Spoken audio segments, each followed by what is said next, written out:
The cold wind cut through the parking lot as Mark sat in his old car, gripping the steering wheel with shaking hands. Christmas lights glowed faintly on nearby buildings, mocking him. Just minutes ago, his boss had looked him in the eye and told him he no longer had a job. 2 days before Christmas, Mark was a single dad. He had a 7-year-old daughter waiting at home, excited about Santa, unaware that her father was silently breaking inside. What Mark didn't know was that this cruel moment would soon turn into a powerful story of kindness, justice, and unexpected grace. Before we begin, if you enjoy emotional stories that remind us of the power of humanity, please subscribe, like this video, and share your thoughts in the comments. You're watching Story of Pure Kindness, where small moments can change lives forever. Mark had worked at the company for nearly 5 years. It wasn't a dream job, but it was steady. He handled inventory at a mid-sized manufacturing firm in Ohio, clocking in early and staying late whenever needed. After his wife passed away 3 years earlier, Mark's world had narrowed down to one thing: providing for his daughter, Lily.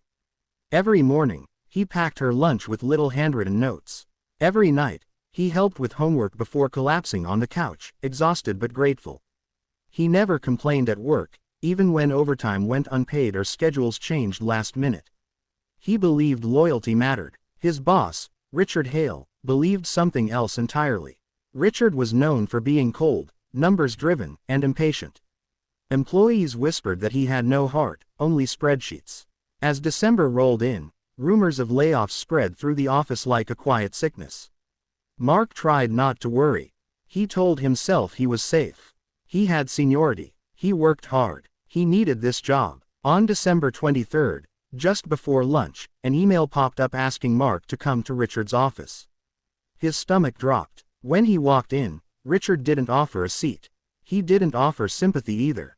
"We're restructuring," Richard said flatly. "Your position is being eliminated." Mark blinked. "Before Christmas?" he asked, his voice barely steady. Richard shrugged. "Business doesn't stop for holidays." Mark explained his situation. He mentioned Lily. He mentioned rent. He wasn't begging, just hoping for understanding. Richard glanced at his watch. "You'll get your final paycheck," he said. "Security will walk you out." That was it. Mark left the building carrying a cardboard box with his belongings. A coffee mug Lily had painted. A photo of the two of them at the county fair. He sat in his car for a long time, tears running freely. How was he going to explain this to his daughter? That night, Mark did his best to stay strong. He smiled as Lily showed him her Christmas list.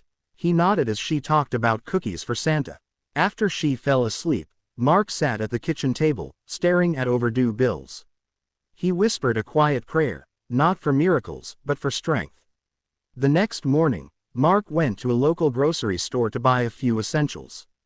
He counted every dollar. At the checkout, the cashier smiled warmly and said, "Merry Christmas."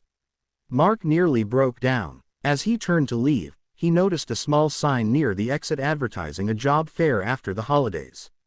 It wasn't much, but it was something. Mark took a photo of the sign and headed home, trying to hold on to hope. Meanwhile, Richard Hale was preparing for what he thought would be the best Christmas of his career. The company was struggling, but rumors of a potential acquisition had been floating around. If it went through, Richard stood to gain a hefty bonus. What Richard didn't know was who was behind the acquisition. Across the country, Daniel Carter was reviewing financial reports late into the night. Daniel was a successful entrepreneur, known for turning failing companies around by focusing on people first. He believed that kindness wasn't weakness, it was strategy. Daniel had grown up poor. He remembered his father losing his job right before Christmas when Daniel was a kid. He remembered the shame, the fear, and the way a neighbor had quietly left groceries at their door. That memory never left him. As Daniel reviewed the company's records, something caught his eye. High turnover, sudden layoffs, terminations just before holidays. He frowned. "Find out who's making these calls," Daniel told his assistant. The name Richard Hale came up again and again. Daniel felt a familiar knot in his chest. He knew that kind of manager. He had promised himself long ago that if he ever had power, he'd use it differently. 2 weeks later, the acquisition was finalized. The company was officially bought. Employees were called into a mandatory meeting. Richard stood confidently at the front of the room, expecting praise. Instead, Daniel Carter walked in. He introduced himself calmly, then began speaking about values, about respect, about leadership. Then he asked Richard to join him on stage. Richard smiled nervously. Daniel looked at him and said, "I've reviewed your decisions over the past year, including firing a single father 2 days before Christmas."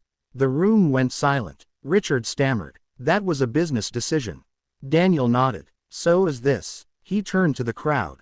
"Effective immediately, Richard Hale is no longer employed here." Gasps rippled through the room. But Daniel wasn't done. "We will be reaching out to former employees who were let go unfairly," he continued. Starting with Mark Reynolds. Mark was at home when his phone rang. He almost didn't answer. When he heard the words, he had to sit down.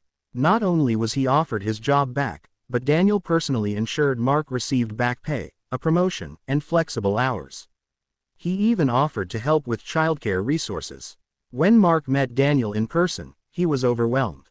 "Why are you doing this?" Mark asked. Daniel smiled softly. "Because someone once showed kindness to my family when we needed it most.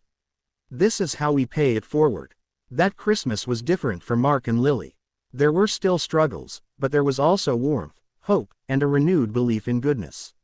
Lily hugged her dad tightly on Christmas morning and said, "Santa was really nice this year." Mark smiled through tears, and somewhere deep inside, he knew the truth. It wasn't Santa, it was kindness, quiet, powerful, and life-changing. Sometimes, one act of cruelty can break a person. But one act of kindness can rebuild an entire life. If this story moved you, remember that kindness doesn't always come with applause. Sometimes, it comes quietly, right when it's needed most. As you go about your day, look for chances to be kind. You never know whose life you might change.